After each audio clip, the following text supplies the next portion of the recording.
One of the eyewitnesses to this incident was a TV reporter himself who was in traffic and actually saw the plane come in. I talked to him earlier today. His name is Mike Walter of USA Today Live. I was heading in northbound on 27 in the traffic this morning. It was, typical rush hour. Had ground to a standstill, and I looked off. I was, looked out my window. I saw this plane, a jet, American Airlines jet, coming, and I thought this doesn't add up. It's really low, and I saw it. It just went. I mean, it was like a cruise missile with wings. Went right there and slammed right into the Pentagon.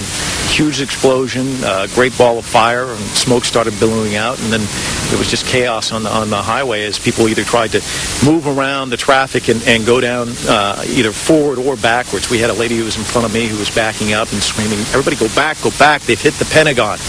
And it's just sheer terror. I mean, what goes through your mind when you see something like that? I've asked that question of a million people, and the only thing that I just kept uttering it over and over again. Oh my God, oh my God, oh my God. I can't believe this. And I think that's what goes through your mind, is that you just can't believe that something like this could happen. And yet I was sitting there listening on the radio to the accounts of what had happened in New York. I just listened to the president.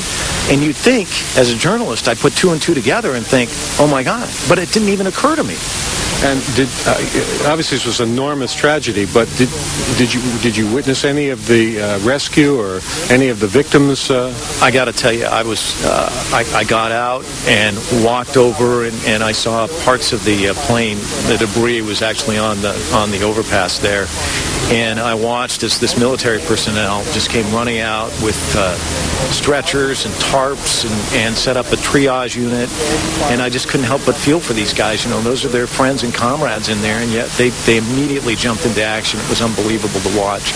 And the toughest thing for me right now is I've got a 14-year-old daughter, and a lot of her friends have parents who work in the Pentagon, and I just talked to her on the phone, and those kids are going through agony tonight. They don't know if they're okay.